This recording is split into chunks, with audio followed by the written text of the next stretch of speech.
Donc bonjour à toutes et à tous. Effectivement, donc je m'appelle Samy Figueiredo, je suis MCUPH dans le service d'anesthésie et réanimation de Bicêtre, et je vais vous parler de la prise en charge du patient pris en charge pour thrombectomie cérébrale vasculaire. C'est un sujet pour lequel je n'ai pas de conflit d'intérêt. Juste un petit sondage pour savoir dans la salle qui a déjà pris en charge un patient ou une patiente pour une thrombectomie vasculaire cérébrale. Est-ce que vous pouvez lever la main? Donc, quelques-uns, quelques-unes, et certains qui n'en ont pas pris en charge. En tout cas pour l'instant, parce que les indications de la thrombectomie vasculaire cérébrale sont de plus en plus larges. Et ce qu'il faut savoir là on est dans une session sur la gestion des patients à haut risque, et le patient qui va bénéficier d'une thrombectomie vasculaire cérébrale, c'est d'abord un patient cérébrolésé qui présente un accident vasculaire cérébral au sens large, responsable de la première cause de handicap acquis de l'adulte, qui est la troisième cause de mortalité chez l'homme et la première cause de mortalité chez la femme. Ça représente environ 115 000 cas par an en France, et l'AVC ischémique, dont la thrombectomie mécanique est le traitement de référence, concerne 60 à 80% de l'ensemble des AVC. C'est une importante cause de morbimortalité, puisque 30% des patients décèdent dans l'année après un accident ischémique cérébral constitué. Et le traitement de référence de l'AVC ischémique, c'est de recanaliser l'artère occluse le plus vite possible. Et la thrombectomie mécanique a révolutionné cette prise en charge. Et cette révolution, elle a commencé en 2015 avec la publication de 5 essais randomisés contrôlés qui ont rassemblé plus de 1200 patients avec une occlusion proximale d'une artère de la circulation antérieure, qui ont été randomisés en thrombectomie mécanique versus traitement médical seul.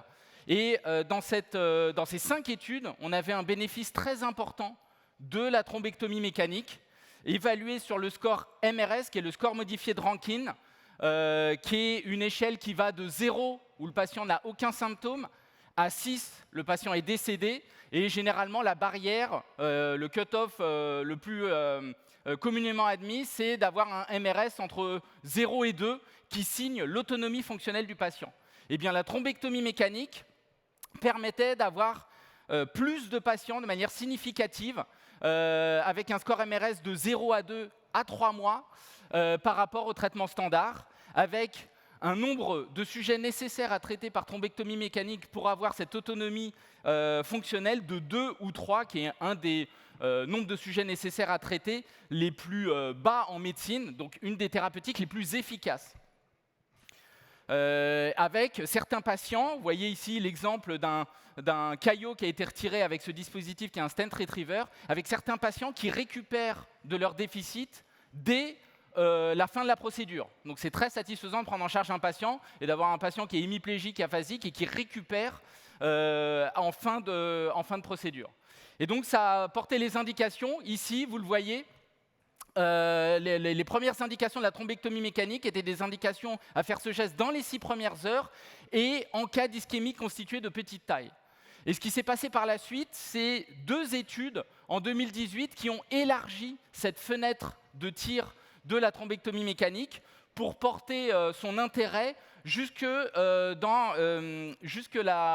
24e heure, avec, sur la sélection de certains critères, des patients soit sélectionnés parce qu'ils avaient une discordance entre une zone d'ischémie faible, ici en violet, et une zone de pénombre hypoperfusée très importante, soit parce qu'ils avaient une discordance entre une ischémie constituée faible encore, mais un déficit neurologique sévère.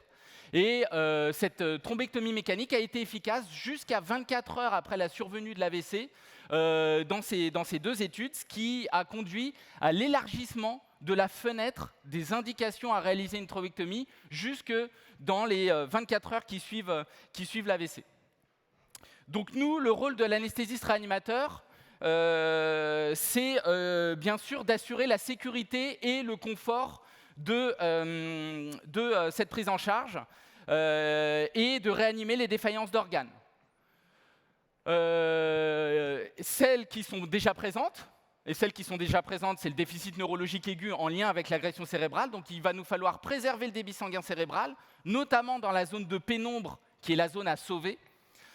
Et tout ça, c'est le travail de la gestion de la pression artérielle moyenne, la gestion des voies aériennes, la gestion des autres axos, et bien sûr de prendre en charge la décompensation des comorbidités, parce que l'AVC survient souvent chez des sujets âgés avec des comorbidités importantes et des cardiopathies notamment. Et enfin, il faut assurer la sécurité organisationnelle de la procédure, puisque la thrombectomie, elle a lieu dans un environnement qui est souvent hostile, parce qu'on est hors du bloc opératoire, il y a un encombrement, une radioprotection qui sont importantes, qui font qu'on est loin du patient.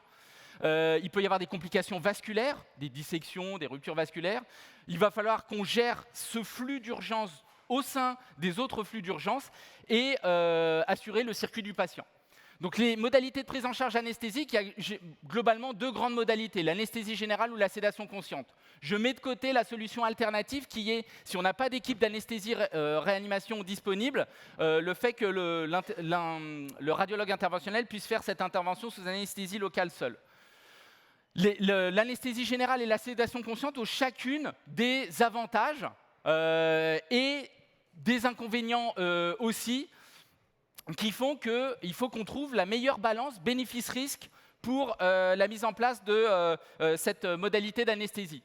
Les premières études prospectives randomisées étaient monocentriques, elles sont parues entre 2016 et 2018, et on ne sait pas très bien, dans certaines d'entre elles, quel était le protocole d'anesthésie utilisé, et la conclusion était qu'il n'y avait pas de différence significative entre l'anesthésie générale ou la sédation consciente d'un autre côté.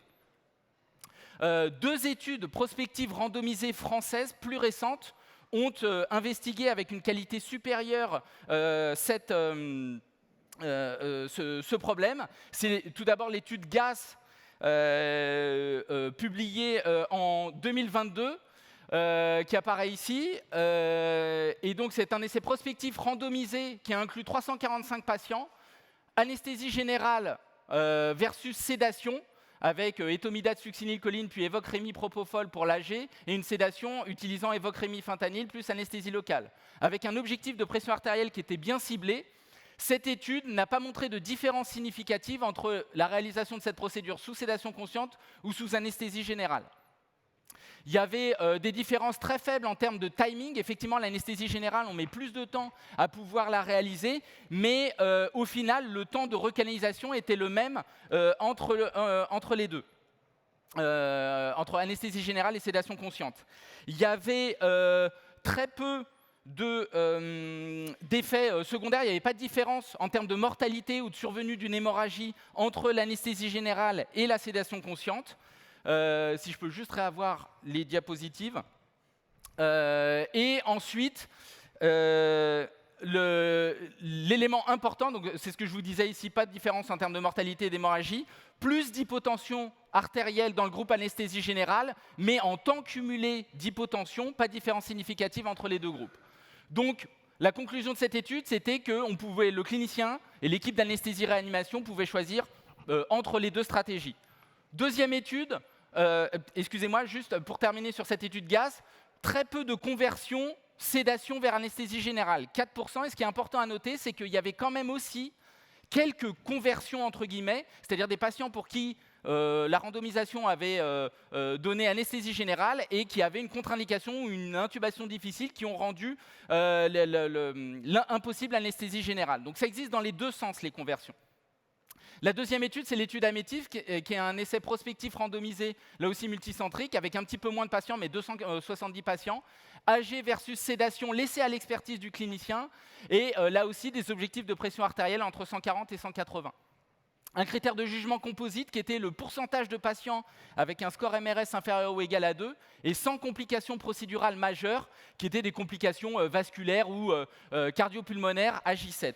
Là encore, pas de différence significative entre les deux bras, anesthésie générale ou sédation consciente. Pas d'avantage de mortalité ou d'hémorragie entre les 2 groupes. Et 11%, une proportion un peu plus importante ici, de conversion du groupe sédation en anesthésie générale, avec des protocoles qui étaient essentiellement basés sur propofol et rémifentanyl dans les 2 groupes. Donc là encore, pas de différence sur le devenir neurologique du patient de la réalisation de ce geste sous anesthésie générale ou sous sédation consciente. Donc qu'est-ce qu'on fait en pratique? Il y avait des recommandations qui étaient parues en 2022 à laquelle on avait participé à Bicêtre, qui étaient avant cette étude GAS et avant l'étude Amétis. Et on avait listé un certain nombre de critères incontournables. Quand on a un patient qui a une altération de la vigilance, une défaillance respiratoire, une agitation et des vomissements importants, ou en cas de gestes de neuronavigation radiologique difficile, ça il faut parler avec l'opérateur. Si d'emblée il sait que le geste va être compliqué, on privilégiera l'anesthésie générale avec intubation orotrachéale. Il y a et dans les autres cas, on pourra faire une sédation consciente.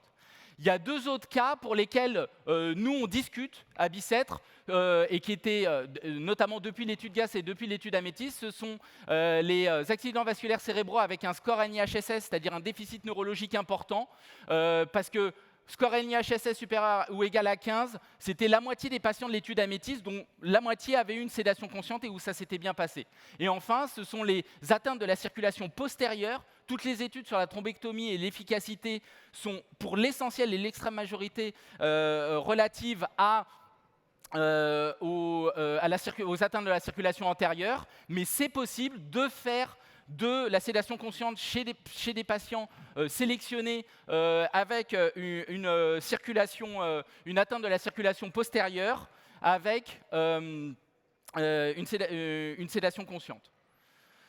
Donc la gestion de la pression artérielle, c'est aussi quelque chose d'important. Avant la recanalisation, les objectifs, c'est de maintenir un débit sanguin cérébral en aval du vaisseau occlu au niveau de la zone de pénombre.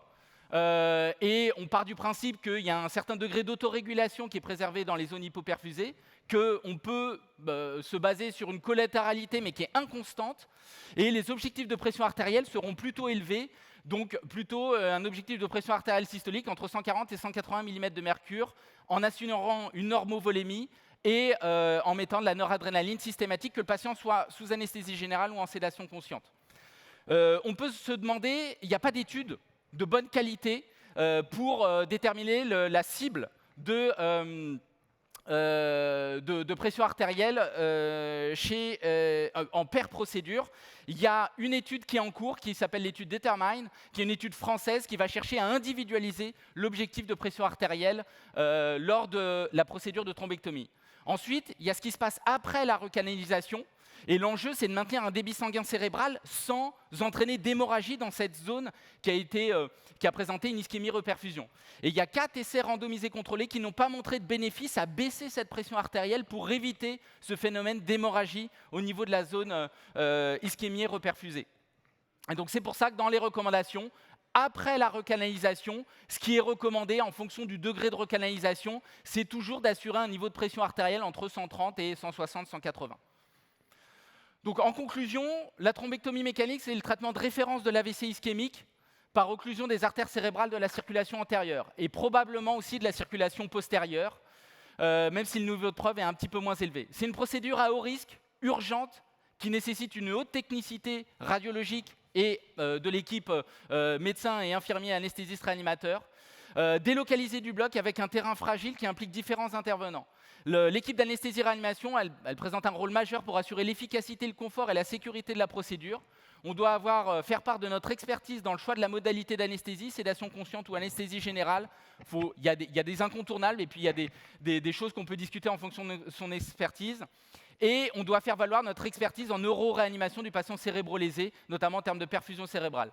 D'autant que les indications de la thrombectomie mécanique ne cessent de s'étendre. On a vu au début, c'était dans les 6 heures, ensuite c'est jusqu'à 24 heures. Tout ça en cas d'ischémie cérébrale limitée. Et maintenant, de plus en plus, si je peux avoir cette dernière diapositive pour ouvrir la discussion, depuis 2023 et 2024, plusieurs études ont montré l'impact positif de la thrombectomie mécanique quand on a des AVC de grande taille. Je vous remercie pour votre attention et je suis disponible